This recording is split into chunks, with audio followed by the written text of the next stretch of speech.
DJ कुंदन राजा। तो क्या हाल बा भाई लोग, आशा करते नहीं कि अच्छा होखब आ मस्त होखब। तो भैया सनी पांडे के न्यू गाना भाई आप लोग सुन ले होखब। ये गाना वायरल गाना बा, लाल फूल पीला फूल फूले फूल आ माल भी हमार ब्यूटीफुल। तो भैया ये गाना वायरल सॉन्ग बा। ये गाना भैया चोरी हो गई बा सनी पांडे के हो। ये गाना चोरी के कइले बा, हम आप लोग के दिखाई वीडियो में। पहले जान ले कि छोट छोट सिंगर के इतना भैया गाना चोरी होता। ये सब लोग गलत करता भैया, पाप करता, कोई मेहनत करके कोई अपन परिश्रम करके होले बा। आई बड़ बड़ सुपर स्टार गाना चोरी करता भैया, छोट चोरी करता तक हम ना बने थी भैया वीडियो। अभी गाना के चोरी पहले बना खेसारी लाल यादव।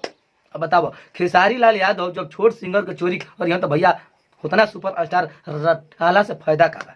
आप लोग कहब कि कौन गाना चोरी कल खेसारी लाल, तो हम आप लोग के देखाओ तनी यही वीडियो में।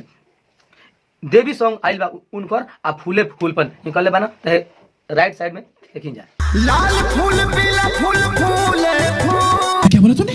लाल फूल पीला फूल फूले फूल।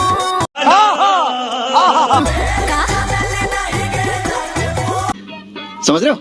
मैया के पसंद तो मार साले के खोपड़ी तोड़ साले। तो ई रहलक कुछ उनकर इंटरफेस गाना का। तो आप लोग बताएं जा कि ये गाना के चोरी कैलना काहे तो का काहे। तो भैया ये ना कही कि गाना चोरी कैल बा। अब देखें, अब आप लोग के सुनाओ तो नहीं सनी पांडे के भी गाना लीजा सुन लीजिए। लाल फूल नीला फूल फूले फूल, क्या बोला तूने? लाल फूल नीला फूल फूले फूल।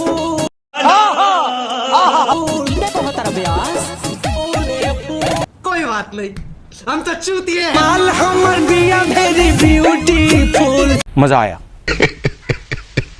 तो सुन लीजिए ये गाना में का अंतर बा।